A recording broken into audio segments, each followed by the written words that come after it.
if I want to mix and match media from music and movies in a way that makes you feel something and that I'm in control of it, that I'm a part of it, similar to but different than watching a movie or reading a book, where I'm co-creating how the world is going to keep moving along, then I'm going to play a video game. I don't think you can find better entertainment. It's entertainment that's almost too active for me sometimes. I don't always play the most intense games. You've heard me say it a lot. I'm the #1 Picross influencer on Threads.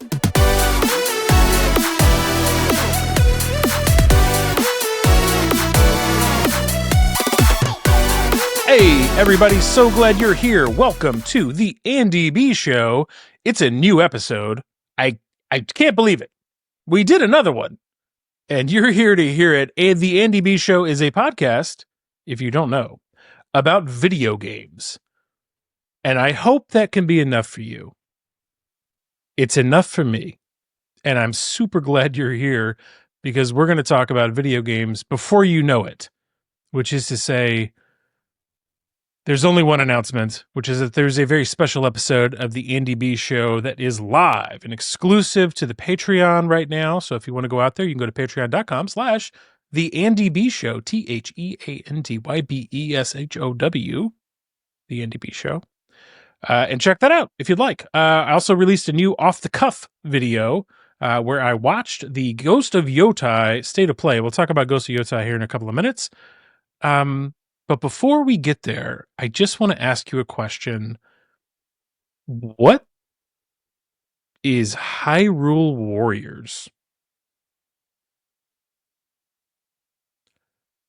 I didn't know.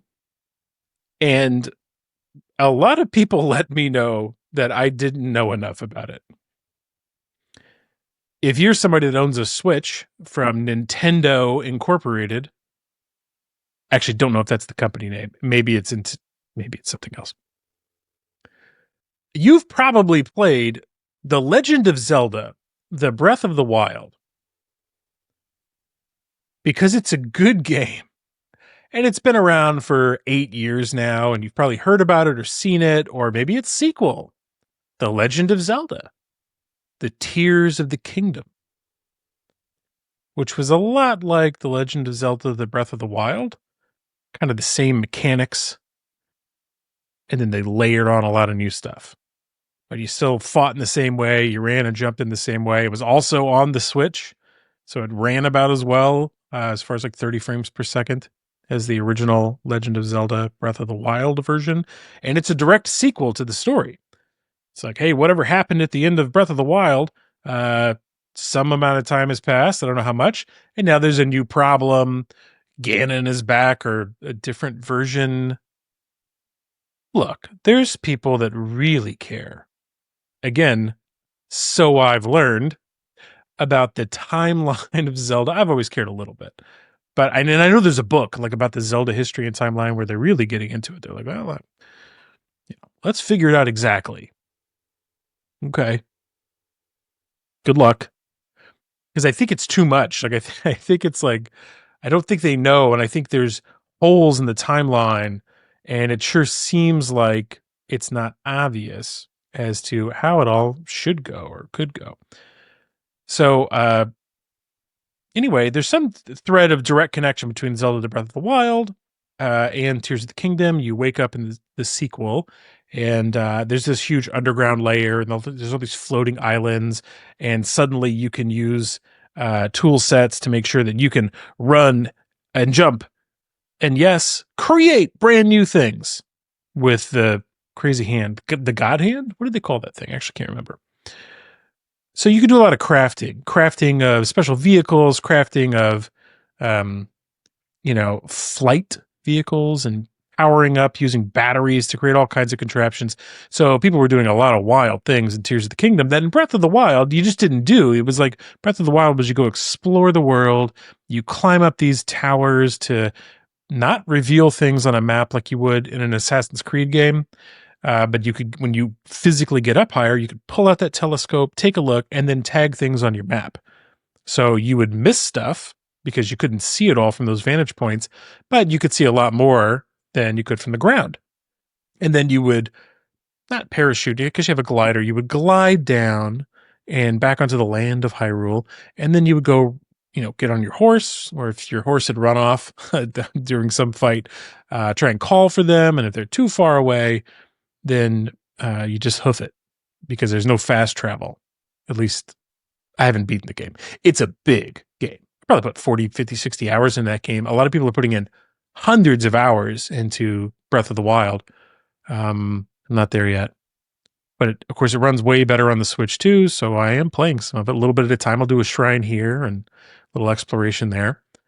But yeah, so like, what is Hyrule Warriors? Well, when the Switch 2 came out a few weeks ago, last month now, everybody was very excited about what new games are coming out for Switch 2. Turns out there's not that many. Fast Fusion, Mario Kart World, and this week, Donkey Kong Bonanza. We'll talk about that a little later.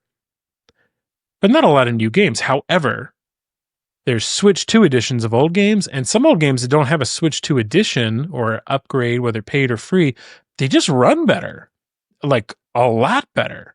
And so, as you might imagine, the good old fine folks at Digital Foundry are having a field day with this. They're like, let's go revisit the entire Switch catalog and try and see if they run better or different.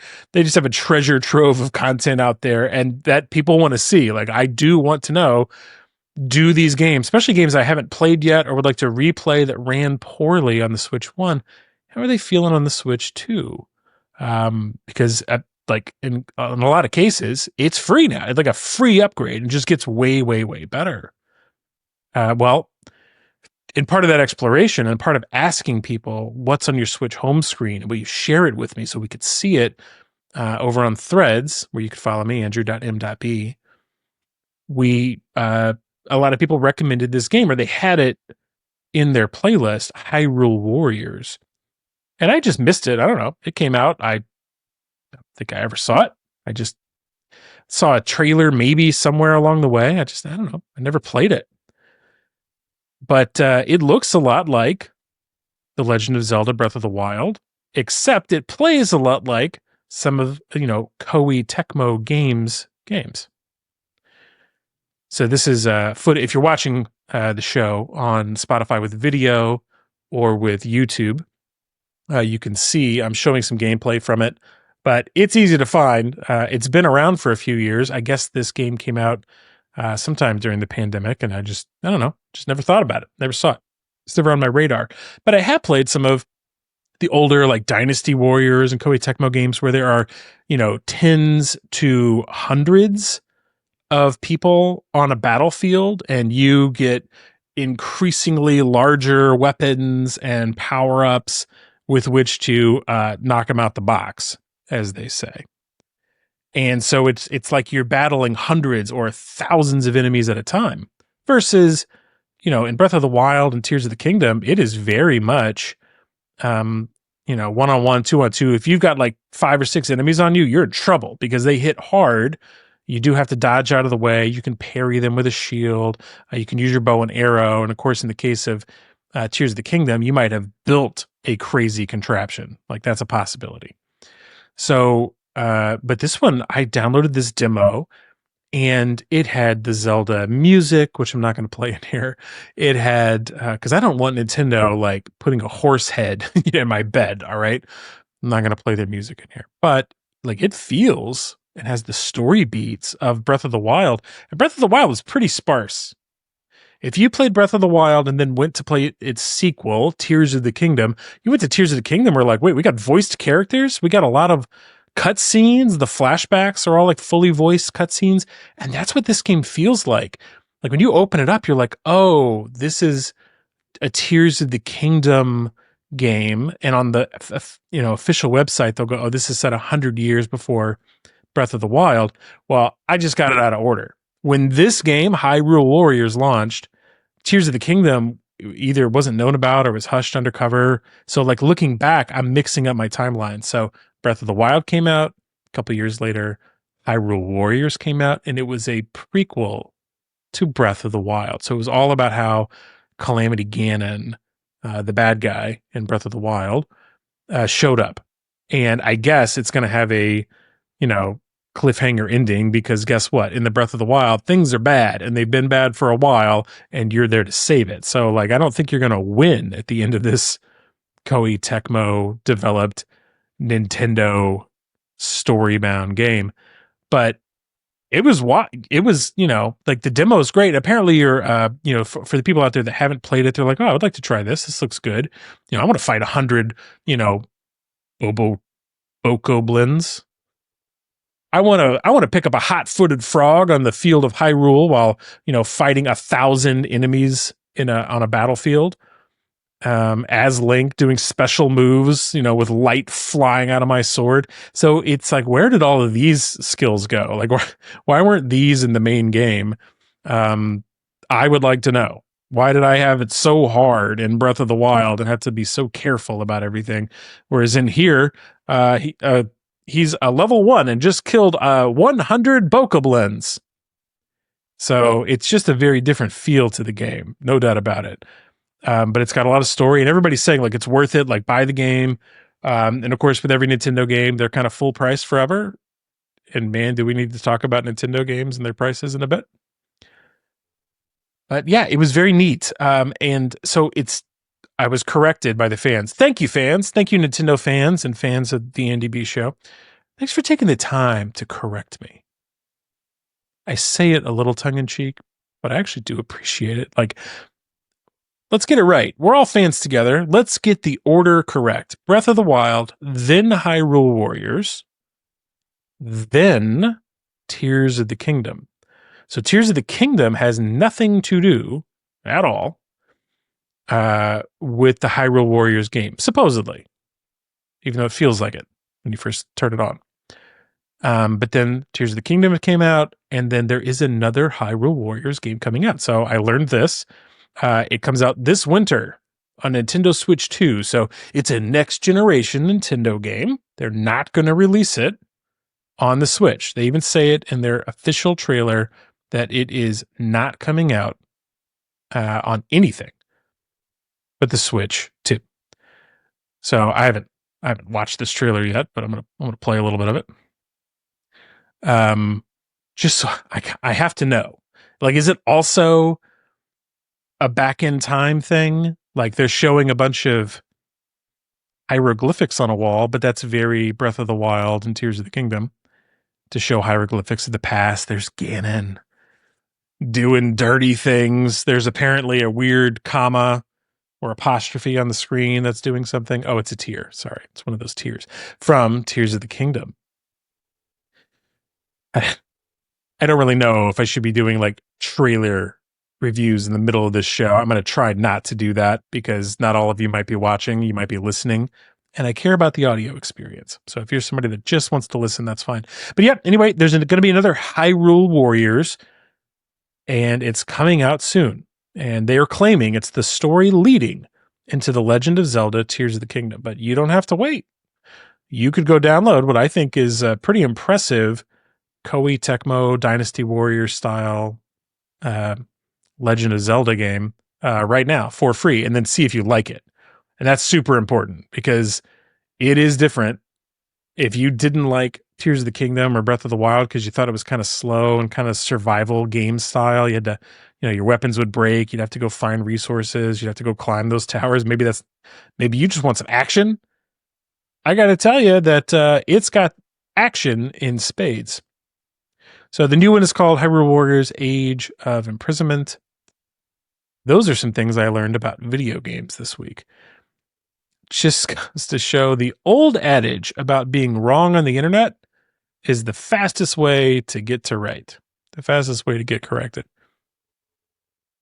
We're not done sharing Switch 2 news, though. This is not a Switch 2 news show.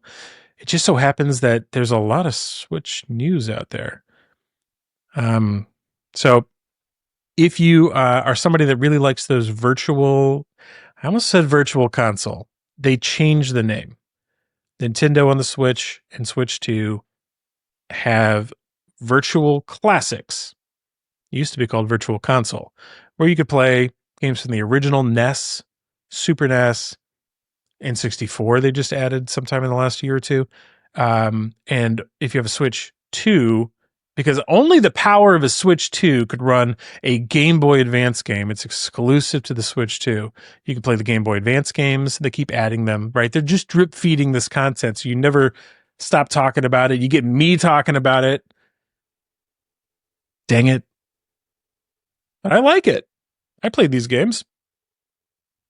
So there's a hint out there that there's a new, I guess there's like a blurry screenshot somewhere along the way.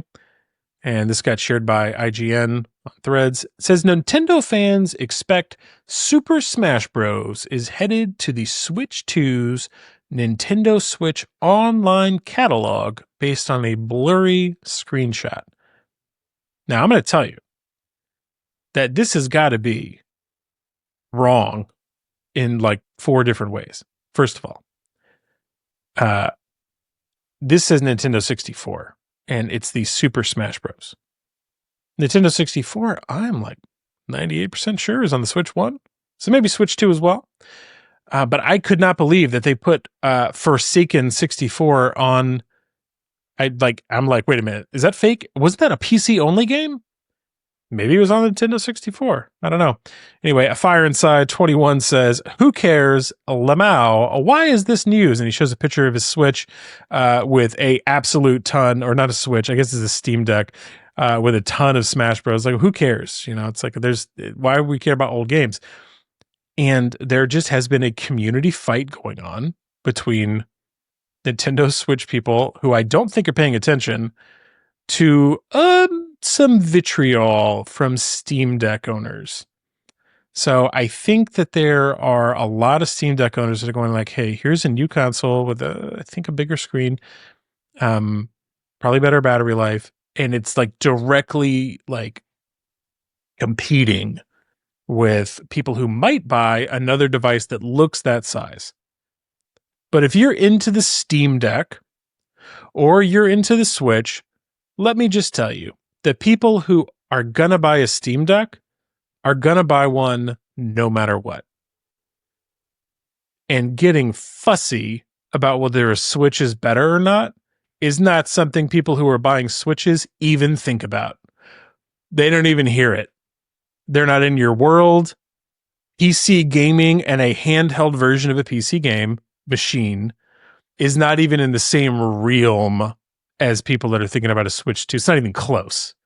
You might say, oh, well, you know, if you're going to spend $650, $699 on a PlayStation 5 Pro, shouldn't you just spend a little bit more, though it's a lot more, and get a comparable PC? And you might go, yeah, I could see that.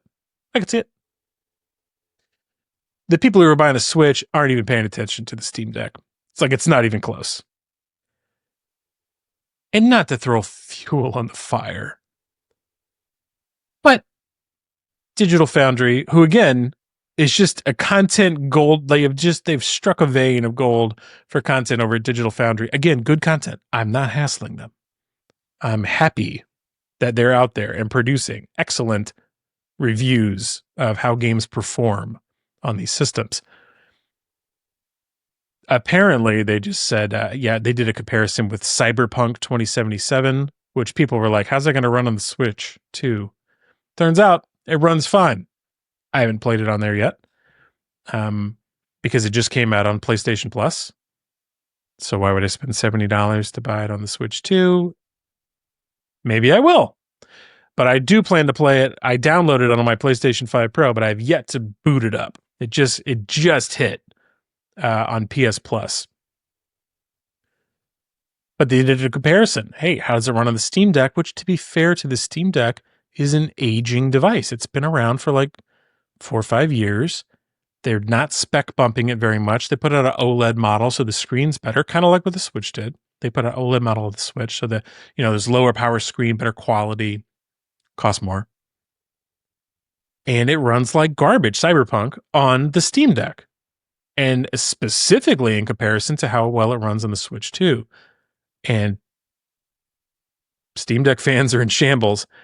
I think the Steam Deck's neat. I had a couple buddies that own it, but it is without a doubt a PC in a handheld. that is okay.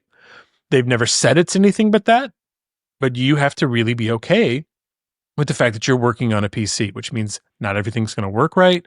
Not all the games that are available are going to run as well as other ones. So they've done a lot to make it, if you go to the Steam store, and my main use of Steam is on a Mac. So I'm already like a third class PC game citizen right now. It's been a while since I put thermal paste on a CPU and made my own. Maybe I'll make my own someday.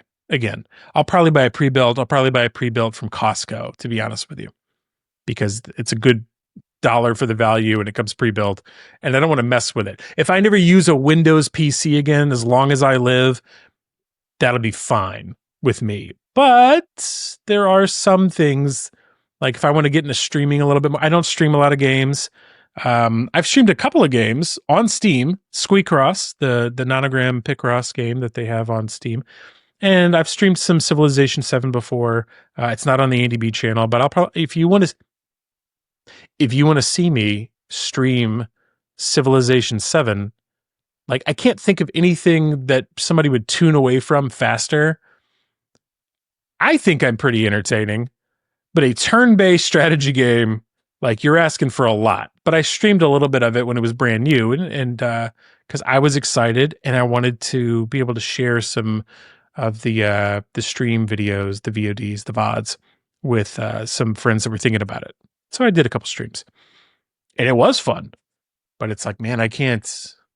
There's not enough going on in those games fast enough. So whoever's streaming Civilization 7 professionally, send me their like I want to see. I want to watch some of their videos and see what they've done to make it super exciting. Some of the most exciting ones are like high impact action games, right? It's like because there's always something going on. There's always like a big turn where people are like, "Whoa, I can't believe that happened." But that could come in a extremely. It's like live streaming me reading a Game of Thrones book, which I would do if the licensing was okay and people wanted to listen to it, because I'm halfway through one of the Game of Thrones books. I know it feels like I've gotten a long way away from talking about Smash Bros. Opening up on the Nintendo 64. And I did, to be fair. Thanks for going down that road with me. But look, if you want to have a Steam Deck, I love you. If you want to have a Switch, I love you. If you're going to fuss and fight that the Steam Deck's better and the Switch is not, people aren't listening, man. Like it's, doesn't even come up on their radar. Move on. But since I mentioned Cyberpunk, I said last week, it's like, man, that they have new PlayStation Plus games, but it doesn't really seem like they're, I don't know, it doesn't really seem like they're worried about it. Like, I don't know, like PlayStation Plus hit 15 years and the PlayStation Plus games for the month just were kind of nothing burgers. I mean, I was excited about Jusant, and I guess I would have felt differently if I hadn't already owned Diablo 4 and played through it, played a couple seasons worth of content on it. So I feel like that was a little played out for me. But they just released, for the 15th anniversary of the PlayStation Plus celebration, the games that they're adding to the game catalog. And let me tell you something. I judged them too harshly, because the very first game that is on the PlayStation Plus game catalog for this month that they're adding to it is Cyberpunk 2077. That is a huge game to add to the game catalog. And it's really surprising because if you'll recall, it wasn't that long ago that Sony had removed Cyberpunk 2077 from the PlayStation Store because it was bad and ran poorly and was bricking systems. And it was just a bad product on the PlayStation 4 when it came out.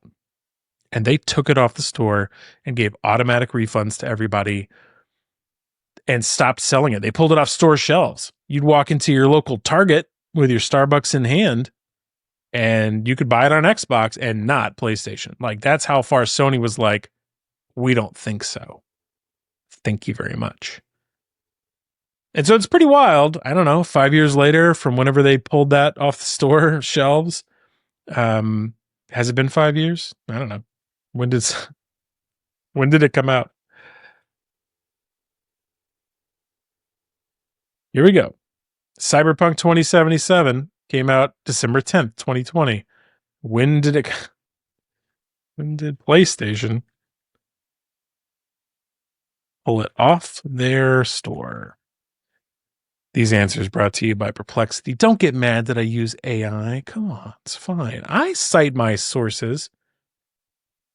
In this case, the information is coming from Reddit. Are you happy? Like, is it better that I let you know it's from Reddit? Sony removed Cyberpunk 2077 from the PlayStation Store on December 17th, 2020, 1 week after it launched, because it was so bad on the PlayStation 4. And that was the year, the start of the pandemic, that was full of unprecedented things happening.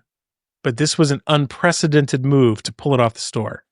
Really almost had never been done before, especially for that game, for that amount of hype and that amount of refunds. The PlayStation was like, it's Nintendo. They pulled a Nintendo seal of quality when it mattered and went, no, we cannot let this happen. And they kept it in effect until June 2021. So a better part of a year later. Pretty wild. So it is neat to me to say 5 years later, not only is Cyberpunk back on the menu, but they're giving it away if you're a subscriber to PlayStation Plus. A lot of other games in here that are pretty good. This is a day one release game called Abiotic Factor. Don't know anything about that. There's what appears to be like a cool, like dramatic game, Banishers, Ghosts of New Eden. Bluey, the video game. My kids are going to want to play that. There's Planet Zoo, and I'm pretty excited about this. This is probably the one I'm most excited about, which is Risk of Rain 2. I already have Cyberpunk 2077 on the Xbox, but I do want to play it with adaptive triggers. PlayStation, as we talked about last week, does not have the best controller for hand feel, but those adaptive triggers are no joke. Like, it really does change the game experience because it literally feels different when you pull the trigger, when you pull the adaptive trigger. But Risk of Rain 2 is probably the one that I'm like, okay, as far as something I haven't played since the first Risk of Rain, it's pretty exciting. Pretty excited about that one. Okay, I mentioned earlier that up on the Patreon, patreon.com/the show, you can go find the Ghost of Yotei State of Play off the cuff video. I just watched it before I started recording this show. And look, that game, you can go watch the video for my full reaction, but that game is looking way better than I thought it would. When we saw some early previews, I was like, okay. I mean, I never finished Ghost of Tsushima. I dropped like 50 hours into it on one save and 20 hours in an earlier save back on PS4. And it's good. Like, if you like samurai films and if you like samurai films and video games, it's worth playing. It's a wonderful game. Sucker Punch does such a great job. Everything feels very tight. The combat feels tight. The music beats with some of the key moments in combat are just really well done. Like, they've got their editing process down to like an incredible, just well-oiled machine. Crispy. It's very crispy. And if you haven't seen the new State of Play, do go watch my video version of it. It's free out there on the page. Patreon's free. Because it is an absolute, it blew me away. And I went in kind of negative about it. So I was expecting to get to better.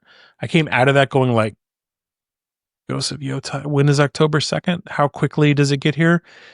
It looks incredible. They've got modes that I would expect them to withhold for a re-release down the road.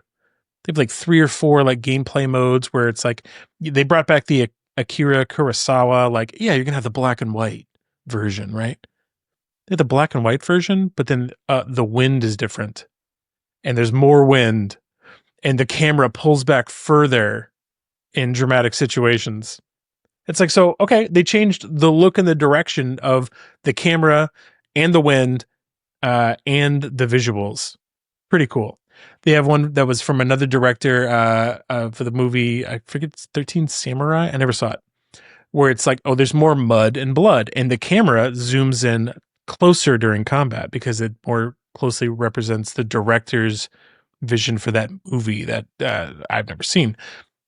But I got to feel for it because they show you in the video. It's like, oh, it zooms way in and the combat's tighter, closer to closer frames. So they're really going like, yeah, we care about samurai movies a lot and samurai television shows. And they have a whole different music track with like lo-fi samurai beats from the Samurai Champloo music person. All of these modes seem like they should be like extra. That should be like, see in the re-release a year. Give me the Game of the Year edition, and we'll come back. And they did. It's in the game, and the actual game also looks great. Like they have a lot of a really nice like combat triangle, though I think it's more like a hexagon. Where it's not like, okay, well, swords are going to be, staffs, but staffs are going to be, bow, and they've got like a hexagon version of it.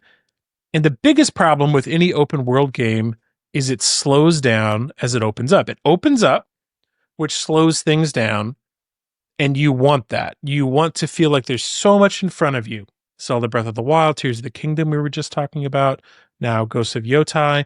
You want to feel like there's so much in front of you that you're like, wow, the scale of this world is impressive. I feel like I'm in it with them, and I can't wait to go explore. But it can also be intimidating. How do people have direction in a totally open world that is super, super, super large? Well, the way that Ubisoft did it for years is they would put icons all over the map. You climb a tower, you get icons all over the map, and then you hope that people still care about clearing off the icons on a map. And sometimes they do. But it's been a big problem with bloat in their games where if you're just trying to advance the story, maybe you're like, okay, I got to mainline this story a little bit. There's too many side missions and too many collectibles, and I just want to get through a couple story missions. Well, if you do that, you end up traveling further across the map in an Assassin's Creed game and end up unlocking dozens to hundreds of icons as a result because you travel to a new area, you climb whatever the tower or landmark is, and then the map goes and opens up with a ton of new icons. And so pretty soon you end up with, a bigger map. And sure, you're a few more, missions later into the game and overwhelmed with 100 icons on your map. You're like, where am I supposed to go? What Sucker Punch has done, and we'll get the full judgment of it on October 2nd, but in the video, what they show is they're not going to overwhelm you with the map. And they're going to keep it really light, almost to the point, and they made a point of it to make it more like Breath of the Wild, where you pull out the scope and you kind of look, the almost said periscope, the peering scope, the one with glass at the front that's bigger and then smaller at the other end. Pull out your telescope. Is it a telescope? Yes, it is. Take a look at the landmarks around you, figure out where you want to go. It might guide you to some landmarks. Like they didn't say it, but like maybe the controller rumbles when you're towards a landmark that like you may not be obvious to you, but then you'll feel it and you'll move forward. If they don't do that, I'll be shocked. It's implied. But yeah, like don't go to the map. They had a bunch of different ways to go. Don't go to the map. And when they showed menus, it was inventive in a way that was like, here's all of the people that you care about and that care about you and your journey. Here's all the people that might help you upgrade your gear or give you new skills or train you or guide you, or just, maybe they're different companions that you could talk to about what's going on in the story. And you don't go to towns where they're at. They come visit you at your camp because you are a wanderer looking for revenge. Just flip the concept upside down, right? Let's remove things on the map So even if on the map you're a serial clearer, not a serial killer, a serial clearer, you always are clearing off everything on the map. Uh, you never are going to get rid of, like, you'd have to go filter it out. You know, here's the towns, and here's all the people in the town, and here's all the blacksmiths and the, clothiers and armorers. All that's gone because they're just going to come to you and they're going to show up in the camp. So the camp that they had in the Ghost of Yotei, I'm trying to find out if it's going to qualify as a cozy space, because my working definition for cozy spaces is it's a place you can go to almost at any time or teleport to or bring to you. And you do things that aren't in the main game. You're not doing the same combat. You could do other activities that don't necessarily affect the main game, or they affect it in tangential ways, right? So they showed cooking and talking to people. Okay. It should be able to customize it. That's the biggest one for me. I'm not sure that there's customization of the camp, but they showed that all these people would come visit you. So it is like, I think it is probably going to be included as a cozy space inside of a game with a lot of combat. But man, they went through a lot of trouble to tell you, we're not going to push you through the game. We're not going to force you to collect everything. You kind of move at your own pace, do it how you want to do it. It's very appealing. Very appealing. Definitely go check it out at the patreon.com/the Andy B Show and look for the off the cuff, the Ghost of Yotei state of play video. I hope you enjoy that. We're going to take a quick break and we'll be back in a couple of minutes. See you soon. When we come back, we're going to be talking about things like, why do people play video games? What is anime? I don't know if we'll get into what is anime. It literally is on my list as a topic we could talk about. And a little bit about the min-max process for buying Switch games, because there's some news about how you're going to need a second job to afford all these Switch games by the time they stop giving you discounts in a brand new way. So stick around. I'll be back in just a minute. Welcome back. So glad you're here. Still, me too. I'm also here. And together, we still have some stuff to talk about. And it's about video games and maybe anime. Let's do the video game thing first. People listen to this show. They send me questions, comments. A couple of people, not many, listen to the show that I know in real life that have known me for years. And they're like, what are you doing? What is this podcast?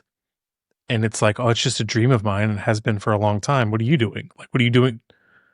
It's Monday at 11 a.m. Central. It's the Andy B Show, a video game podcast. What is unclear about this situation? It seems very normal to me. Why don't you have a podcast about something you've thought about for 40 years? Come on. Get it together. It doesn't cost that much. Just the mic was expensive, but it's not that bad. Just start the show. There's so funny to me when folks online are like, not everybody should have a podcast. And I was like, maybe, but you can't be the one that decides it. If you're going to say that, it's not up to you to decide, because usually it's people that already have a podcast and then they're tired of hearing somebody else's. And it's like, why don't you stay in your lane? Let me be creative. Let me live a creative life. This gives me a lot of juice. I really enjoy doing this. I hope you enjoy listening to it. But the related question, because it's about video games and because I'm an adult that seemingly would have stopped playing and doing things I did when I was a child, which is play video games, not everybody understands. They go, why don't you have like a real hobby? Like a real hobby for a guy in his 40s. Why aren't you doing normal things? Such as what? Getting really into World War II? Grilling? Smoking cigars? Golf? Should we be doing more golf? Why video games? Rock climbing? I don't think you're supposed to be doing that unless you've really been doing it for a long time. I actually like rock climbing, but there's a rock climbing gym near where I live. It's nice. Been there. My kids like it. But, at some point, you might decide that you're not into sports that are going to tear your Achilles tendon anymore, though I still want to stay fit, like riding the bike, walking, little bit of running, mostly jogging, really for me, um, and weightlifting and things like that. It's like, okay, so I like to stay fit, but as we learned from, I can't remember the name of the character. What's the HBO show where that guy has the business in the front, party in the back, hairstyle? It's going to come to me. It's not going to come to me. I can't think of it off the top of my head. He goes, I'm not trying to be the best at exercise. You know, I do want to be healthy, but unless I'm going to be like super competitive in sports, like most people in their 40s move to being like coaching others, right? Let me coach the little league team. Let me help elsewhere. I've got some friends that are in their 30s that are doing a lot of like physical outdoor, like rec league sports. And no surprise, if you're listening out there, they get injured all the time in increasingly challenging ways. But it's worth it to them. They're like, that's fine. They don't mind because they're going to end up with the experience of working on team sports. I played team sports when I was a kid. Love them. There's a lot that you learn. There's the frustration. There's the energy. There's all this stuff. But what can you do at any time, day or night, rain or shine, from any device? You could play video games. You could transport yourself into another world, not to the exclusion of your friends and family and responsibilities, but as a fun escape, just for a few minutes. Maybe you train your brain. So there's all the, my mom would tell me growing up, she's like, oh my goodness, are you sure you should be playing that many video games? And then I go, no, mom, it's all about like reflexes, hand-eye coordination. Me and you, we got it, right? Reflexes, hand-eye coordination. You want me to be good at sports? Play video games. Turns out that's super true. If you're a surgeon and you play video games, you're a better surgeon. If you're doing a lot of things that require fast twitch, high speed reaction time, if you're a fighter jet pilot, drone operator, teleoperator for Tesla taxis, like you better be playing some video games in the off time because you need to work on those skills. The only reason you're going to be good at those is because you play video games. So yeah, there's that. But then there's also the problem solving that comes with video games. There's also, so there's these skills where you could say, hey, these are life skills. These are applicable skill stacking. I could take it to any job and enjoy these benefits of training myself with video games. It's not why I play games. I don't know why you play games. If you're listening to this show, please tell me. Leave a comment, write me, join the Patreon, send me a message. Let me know why you play video games. I really want to know. But the reason I play video games is not because it's going to increase my hand-eye coordination. It's not because it's going to keep me more plugged in to reality. The brain training. Remember those brain training games from Nintendo? Those were great. The age of your brain is, you take these little puzzle games, you'd go through them and it would train your brain. And so if you were slow in the reaction time or you couldn't match the shapes and the colors and all this stuff, then you were old. And if you were good at it, you would train your brain or gotten good at the game with logic puzzles and supposedly like really good ones. Like it was actually not just BS, I guess. I don't know if it was like clinically validated, but it was good, right? And they say, hey, folks in senior homes, it's great to keep them with some enrichment that includes sometimes video games of different types that are appropriate for their physical activity, just enough to encourage them to get moving. If it's a moving game like we talked about that last week, We Fit was huge in like assisted living homes because there were low impact ways to play games that had a side effect of like helping out with other skills. That's not why I play games.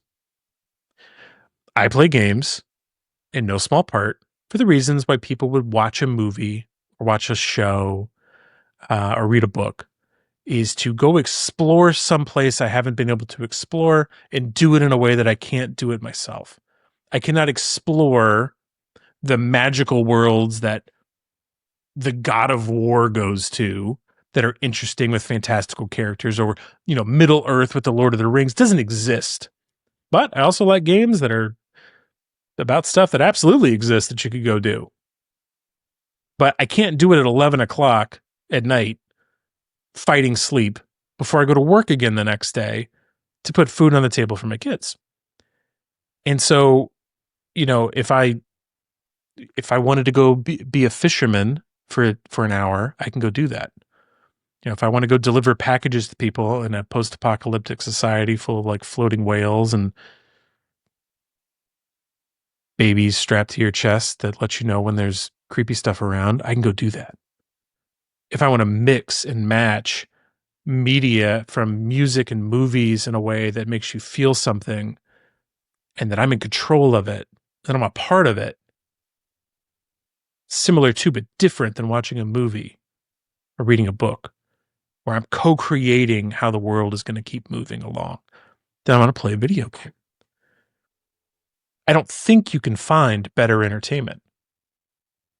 It's entertainment that's almost too active for me sometimes. I don't always play the most intense games. You've heard me say it a lot. I'm the #1 Picross influencer on Threads. Picross is a little puzzle game that's kind of like Sudoku, but easier. And I love that. It's a great game. That's just like, hey, you know what? I need something low intensity. I just want to play a couple Picross puzzles. I'm playing them in co-op with my kids. And for a long time, video games for me were about social aspects. Playing in gaming cafes, PC cafes back in the late 90s and early 2000s with friends. Go to the PC gaming cafe, you bring yourself a $20 bill and buy an all-day seat, and you play Counter-Strike and Warcraft 3. And well, that's really all you need in a cafe environment. And you'd play for 14 hours because that's what we're doing this Saturday. And for those of you that have missed out on those times, what can I tell you? Be born in the 80s. Things are different now. But things are different for folks like my parents who occasionally listen to this show. Hi, Mom. And anybody that wasn't born in the 80s and beyond, which is that it was highly unlikely if you were born in the 40s, 50s, 60s, or even 70s. But it's becoming more likely every year that passes that you will grow up playing video games and it will not have a stigma. It won't feel like it doesn't belong in society. It won't feel like it's not a part of a normal hobby. And so for me, it's always been normal. Though there were plenty of times where people saw it as weird, nerd, outcast, somebody that should be out smoking and drinking, and you're home playing video games. Well, I know what I like. Sue me.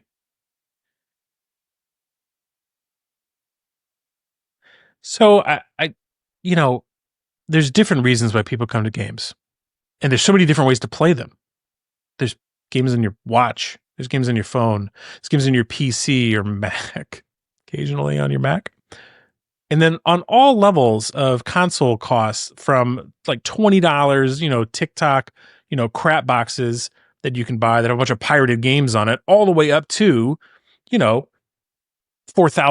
PCs that can play things at 274 frames per second, with liquid cooled. So at every price point, you can find some type of video game, and there's never been like a better time to be playing games because there's so many different types. I saw a trailer for a game today. I'm gonna have to go look it up so I give it some kudos. It was on YouTube. You ever hear of this? YouTube? It popped up in my feed because that's how it happens. And it's called Mandrake. And it was at the PC Gaming Show 2025. I watched 4 seconds of that video and I was like, what is this game? It was like a pixelated somebody running through a forest. Just looked stunning and different than anything I'd seen. I'd never seen a game that looks like this. And it didn't look photorealistic. It wasn't like seeing Death Stranding and the incomparably powerful Decima engine on display where you're like, how are they doing this magic? It was all about art direction, art style. So there's seemingly unlimited types of games for all types of people, different art direction, different styles. How intense do you want it to be? How cozy do you want it to be? And there is nothing like it in books and in movies and any other form of entertainment. and you can access it as little or as much as you'd like. And it could be as social or as private as you'd like. And it's just unique. It's a unique way to interact with the ideas of people in the world that you could never do before. I mean, I got to tell you, the first time, books came out, people were like, whoa, books. Someone else's thoughts are now in my brain. But now you've got the ability to put the thoughts of hundreds of people or thousands of people in the case of big bloated, AAA Ubisoft games or whatever, creating stuff that no one's ever been able to make before into your brain. And there's people that are missing out on it. But a lot of it's generational, right? A lot of it is like if they didn't exist when you were growing up and you got onto having a life, what was normal for you to do when you grew up was what was normal for the folks before you. So guess what? My kids, I did not force games on them. I did not go like, here, you're going to be playing games today. But I play games, so they, monkey see, monkey do. They want to play some games. But I've got one child that like doesn't really care too much about games, and the other one is like my little gaming buddy. And I love them both, and it doesn't matter what they're into. I'm going to love them anyway. But people are going to gravitate towards it away from it. But it's not something that is any different than anything else to them. It's like, oh, games are an option along with sports and drama and music and every other thing I can do that I could skill up or relax and do something with. It's just another form of entertainment. But to me, it is the ultimate one when you're willing to be active. Now, I'm not always willing to be super active with my entertainment. Sometimes I've had a hard week. I kind of had a tough week at work this week. It was super busy. There's a lot going on. And guess what? In this impromptu something useful segment of the week, let me just tell you something. If you've ever had a hard work week and you're just feeling down about it and you go, man, there's nothing I can do. No, I'm not a psychologist, so I don't want to blow your mind here. But they're going to pay you whether you stress out about the work or you vibe. So just vibe through it. Easy for me to say because the work week's over as I'm recording this. But there is a way that you can practice choosing how you react to things. We talk a lot about finding spoilers on this show. If you encounter spoilers, you say, I can't wait to see how that happens. Because it changes over time. You will train your brain to go, oh, it's a spoiler. I can't wait to see how that happens. And then pretty soon you stop worrying about spoilers at all. Somebody tells you what's clearly a spoiler and you go, oh, that's interesting. I can't wait to see how that happens. And you don't feel it, right? Because you've trained or conditioned yourself to feel that way. And you could feel that way when you're at work too, where you go like, well, man, this is stressful. Or you can go, oh, that's interesting. Yeah. Well, I wonder what we can do about that. And you react through training yourself, through conditioning. Yes. Not a psychologist. And you can tell if you are a psychologist and you're listening to me, feel free to give me the technical term for how wrong I am. But I'm somebody who's been working a long time, and I can tell you that sometimes I react very, very well. And sometimes I get stressed out, like most people, I think. But you learn how to compartmentalize, you learn how to, focus on things that you can do, because usually stress is indicative of being worried about a situation about which you can control very little. Otherwise you're just busy, right? So stress is like, I can't control it all. When people are waiting, I waited tables for a long time. People are waiting tables, they can end up in situations where they are in the rush, right? Dinner rush, lunch rush, breakfast rush. I never served breakfast professionally. I've never been a professional breakfasteer, but you get in that rush. And if you've ever waited tables or watched a movie about serving food or watched an episode of The Bear, you get in something called the weeds. What are the weeds? It's when you are stuck trying to pull out all of the weeds and they're growing faster than you can pull them. And I don't think anybody that's ever worked in a restaurant has thought about that. That's the first time I've ever thought about what does that actually mean. But if you were in the weeds or you saw somebody in the weeds at work, you knew exactly what they were dealing with. And you go, what do you need? What table do you need me to help with? You need me to run some food for you? You need me to go take an order? You need me to go run to the bar, make some drinks? What do you need? Because you're in the weeds and I could see it. Or if you're in the weeds, you go, I'm in the weeds. You run to the back of the house, you run into the kitchen like, I'm in the weeds, I need help. Sometimes you're in the weeds at work. Go ask for help, go take action against it, but just realize it's going to pass. And don't stress longer than you have to. That's my something useful segment of the week. But back to the entertainment.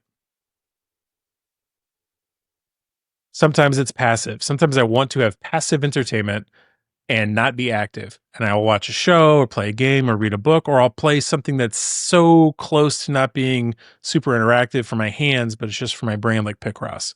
Picross is great. Even after a tough day, it's like, let me just jam through this puzzle. I'm going to make this cool little picture and I'm out of here. It's the best. But when I'm feeling active, which is pretty often, it's like I'm sit down, I want to play a game. Because you do have to control it. Like that's the big difference between a book and a movie. Movie, you hit play and you sit back and you let it happen to you. In a book, you sit back and you do have to turn the page. Unless you get one of those automatic page turners. I do have a friend that she told me that her setup is that she's got a big Kindle or iPad and a mount next to the bed, and she'll wake up in the morning and look. It's like it mounts it up. She's like, I guess, laying in her bed, looking up at the ceiling, and will pull like as if she's, they're putting she's going to work on a car. They're putting it over, but it's the iPad and it's facing down at her. I don't know how to show this on camera. And she's looking up and she's got a clicker, like a little thumb scroller thing.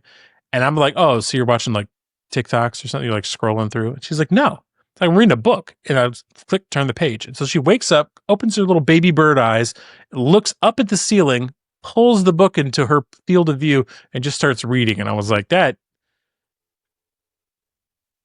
okay. Like when I wake up in the morning and my brain is still running, like I wake up and the monologue's still going from whatever I was thinking about last night, or the dream, or I start thinking about the day. I'm like, I can't imagine doing that. But then I do just roll over to the nightstand and pull out the phone and like, go, what's going on my socials? Who's commenting on my videos? And thank you for liking and commenting on any of my videos. I love it.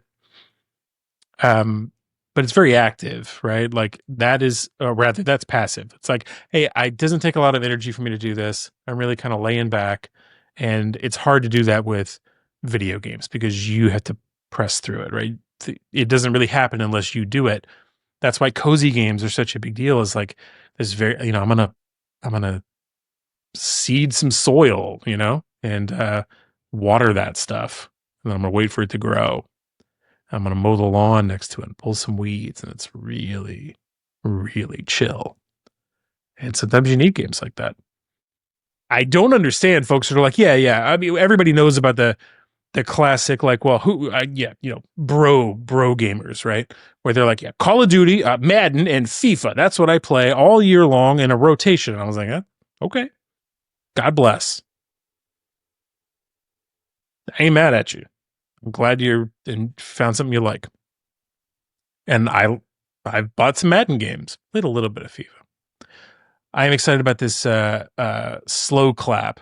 The people who made Sifu, the martial arts game, are making or have made. I have seen it out. I don't know where I could buy it. A soccer game, and it looks good. Like if you think about the timing that goes into the fights and the pairing and the combo system in Sifu, and then apply that to a soccer game that kind of looks like Rocket League. And of course, Rocket League already looks like soccer, but with cars. Their Slow Claps soccer game. It's kind of in my periphery of what gaming media concept, gets to me, but it looks good. And anything, first of all, the name Slow Clap, SLO clap, just has style. That is like the most stylish video game. Like if they just said Slow Clap, SLOW clap, throw it in the garbage. But Slow Clap with no W for some reason just hits me a certain way. And it, like, whoever came up with that studio name is the same person to me, or the same group of people that have designed the combat flow and feel of Sifu and what appears to be a really incredible version of it in their new soccer game that I can't remember the name of off the top of my head. And if that's not clear as mud, that's why I play video games. Thanks for asking. Why do you play video games? Let me know. Let me know in the comments, as they say. I gotta tell you, this is a lot of show. We're over an hour, and there's so much more to talk about.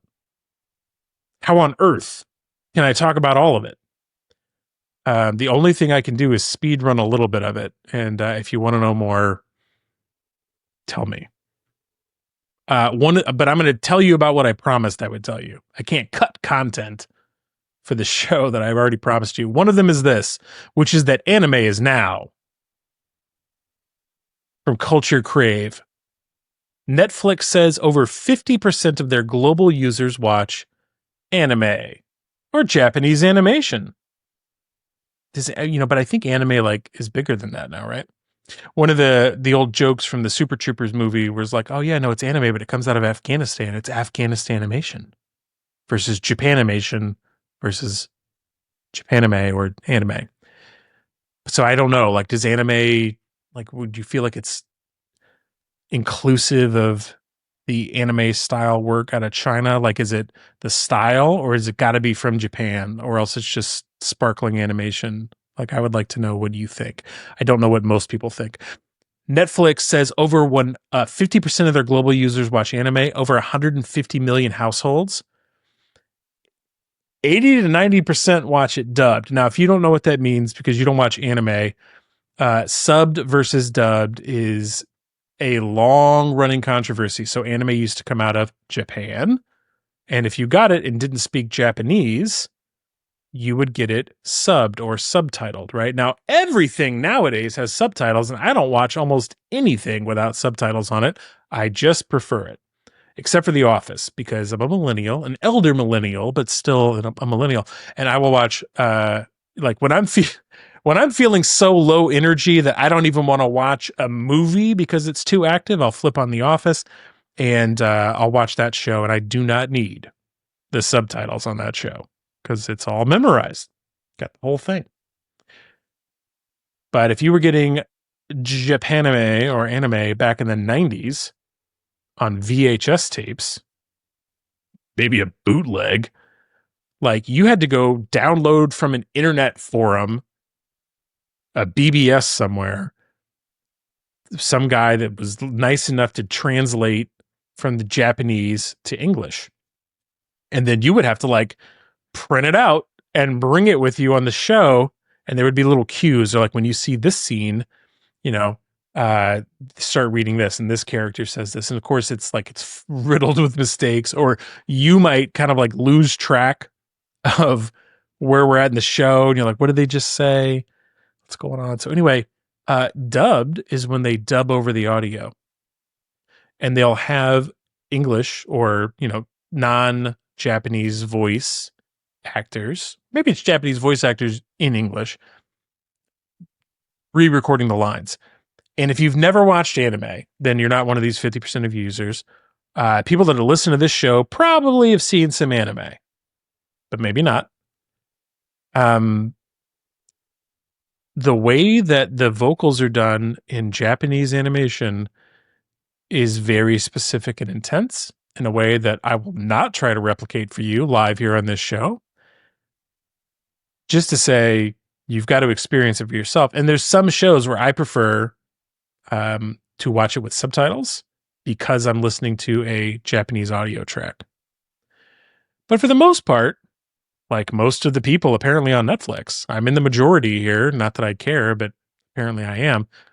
I watch it dubbed or with a dubbed over audio. I'll still keep the subtitles on because subtitles are awesome. And I wish they had them at the movie theater sometimes. But I will listen to the English voice track. Viewership has tripled over 5 years, it says. So that's pretty wild. Like anime has it's not taking over Netflix, but it is over 50% of people that watch Netflix have watched anime. And it's up. It's up for me, but most of the time when I watch Netflix, I have when I go to the treadmill, I can log into my Netflix account, and that's when I will watch some Netflix shows because they have a native app on this treadmill I use. And so it looks really nice, sounds nice. And it's a great way to watch the entirety of Seinfeld, which happens to be on Netflix right now. But there's anime on there too. And I'm watching a show called Delicious in Dungeon. and it's about these folks that are going down in a dungeon and cooking and eating the monsters. And it's like it. There's these little interludes in the show where it's no longer about them like hunting and exploring and spelunking and going down further in this dungeon, and they kind of get into the part where it's like we're in the cooking segment of this show, and it's almost like a cooking show. It's neat. 3 or 4 episodes in. Love this comment here from Christopher Slam in this thread. Anime is for dorks and weirdos, unless it's Edge Runners, a Cyberpunk show, or Death Note, or One Punch Man, or Baki the Grappler, or Dragon Ball, or Attack on Titan, or Elfen Lied, or Yu-Gi-Oh, or Full Metal Panic, or Lupin the Third, or Poco Rosso. Anyway, that's all the anime that I've decided is acceptable for normal-based dudes, and everything else is dumb and gay. So, like, people, like, you want to talk about, like, people go, like, why are you playing video games? Like, isn't that kind of niche or whatever? And it's even worse for anime, because anime has a lot of, like, history of being, like, very weird, right? And a lot of the anime is weird, especially compared to like American media. And one of my good friends for a long time would always go like, I don't want to watch this boring American media. And he means in comparison to anime, which is the weirdest stuff you've ever seen. Some of it is slice, just like video games. Some of it's slice of life, though. Some of it's, very normal, like just interesting stories and relationships and stuff. And some of it is the weirdest stuff you've ever seen. Animes now. I also promise we talk about min-maxing the buying process for games because Switch vouchers are going away. Switch vouchers are going away by the end of the year. So this was a way for you, if you were somebody that was on the Switch and you were trying to purchase these full price Nintendo games, which famously don't really go on sale, you could buy a Nintendo Switch voucher if you were a member of the Nintendo Switch Online. And so for $100, you could get a voucher for 2 full price Nintendo games, which would normally cost you $120. And so you would therefore save $20. Great. No problem. But starting January 30th, 2026, Nintendo Switch game vouchers will no longer be sold, according to Nintendo.com support article in Australia. Any game vouchers bought will remain valid for 12 months after purchase, blah, blah, blah. So Nintendo has recently like chopped their gold coins that you would earn in their like rewards program. You would basically get like 1 or 2 or 3%, and maybe they would have promotions sometimes, kind of like cash back. When you would buy games, and then you could apply it to the next game, and that's gone. Like it still shows up, like if you go to your My Nintendo account or whatever, but it's basically gone as a program. They've nixed it, and now they're nixing this program too. So they've run the numbers. My guess is they've run the numbers and went, we're throwing money away. People are buying these and just saving money on our games, and they would have bought them anyway. So they're nixing it. They do not seem to be replacing it with anything. Like PlayStation Stars, we talked about a few weeks ago, has promised that they're going to come up with a new program that's better. And they just don't have it yet. And we just got to let this one play through, and we'll let you know. And we've got another rewards program for you. Maybe. So this one, though, it's just going away. So we'll see. We'll see what happens. So, another article that came out that's kind of similar to this was about, or it's on the same wavelength. Here it is. $19 billion.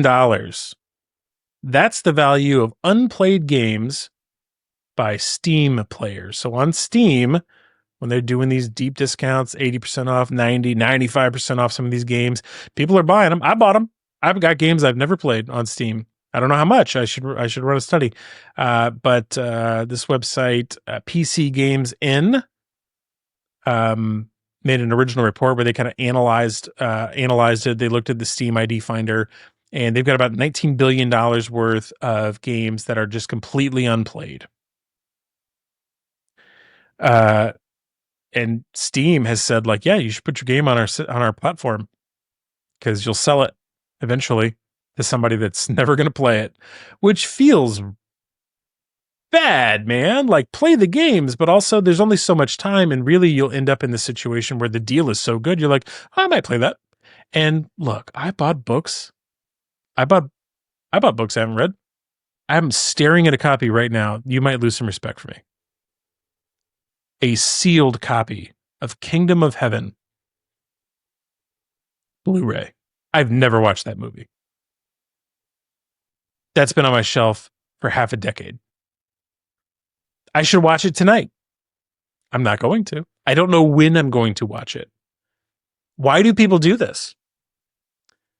There's a quote that I am not going to look up that I want to attribute to like Blaise Pascal or something, but I don't think that's correct. But they said the value of a library, paraphrased, the value of a library is not in how many books in it that you've read. How many books are in it that you've read? The value of a library is how many books are in it that you have not read. The value of a library is how many books are inside that you have not read, because that is all of the potential knowledge that you could gain. If you've already read all the books in the library, you don't need to go in. So, if you've got a Steam library that's pretty full, and maybe a Switch library that you're going, man, I should get those Switch vouchers and buy a bunch of games before that deal goes away, it's fine. They go, my backlog's so big. No, it's fine. My local library, where I voted to pay more taxes to support it, has more books in it than I will ever read. Good. I read a lot of books. I'm glad it's big, and I'm glad there's mostly books that I've not read inside of it. It's more valuable that way. Interesting to think about, I think. Folks, Donkey Kong Bonanza is coming out this week. I will be playing it. God willing, I'll be playing Donkey Kong Bonanza this week. Article came up today that said that Nintendo confirms Pauline's age. This is hot news. Pauline, who was in Super Mario Odyssey as a jazz singer, seen here in this still from the Donkey Kong Bonanza Direct full presentation on the IGN article. Apparently, in this game, is younger. From the article by Tom Phillips, Nintendo has confirmed the age of Donkey Kong Bonanza sidekick Pauline, sparking questions regarding the young character's timeline and how Bonanza's story will tally with previous titles, such as Mario's original arcade game, where Donkey Kong was famously portrayed as the villain and Pauline was his abductee. So we started the show worrying about the Breath of the Wild and Tears of the Kingdom and Hyrule Warriors timelines, and we're ending it talking about the original Mario and whether or not Pauline is 13 years old in Donkey Kong Bonanza. You can't plan this kind of show agenda. I sure didn't. Just worked out this way, right? Pauline's a 13-year-old girl who loves to sing. She used to live above ground, but for some reason, she was brought to the underground world and transformed into a rock. They show that in the trailer. That sounds really like whatever. So people are like, hey, what's the timeline? Like, Pauline, who's Pauline? And why does it matter that she's 13? And they almost never talk about Nintendo characters' ages. So the whole thing's weird. I can't wait to find out how that. It's not really a spoiler. Okay, I feel like that's a lot of show. If you're still listening, thank you. Thank you for listening on Spotify or Apple Podcasts or on the Patreon or on YouTube or watching my clips and liking them on TikTok and Instagram and Threads. Those are all the places I think I'm at. I really appreciate you checking out this episode of the Andy B Show this week. Just to recap, what did we talk about? Hyrule Warriors and the fact there's a new one coming out. We talked about the Nintendo classics or maybe getting Smash Bros. But look, I know I devolved into a Steam Deck versus Switch fight. If you know somebody who's really into the Steam Deck or hates the Switch or vice versa, send them this episode. Let them know that I'm on to them. the Ghost of Yotei State of Play, and don't forget the off-the-cuff videos available on the Patreon with me reacting to the State of Play video for Ghost of Yotei. That looks amazing. Cyberpunk is on the PlayStation Plus subscription service, so if you really want the adaptive triggers while you slice and dice a bunch of chodes or whatever they call them, they got cool names for things at Cyberpunk. Eddies or money. Talked a lot about why do people play video games and why do I play video games, and I want to know why you play video games. Anime is now min-maxing the buying process for Switch vouchers because they're going away. You better buy them and burn them, as they say. I made that up. And for some reason, Pauline is 13 years old, specifically in Donkey Kong Bonanza's lore. Find out this week when it comes out. A couple of things we couldn't get to this week that we had an amazing thread that was going on with the longest video game names.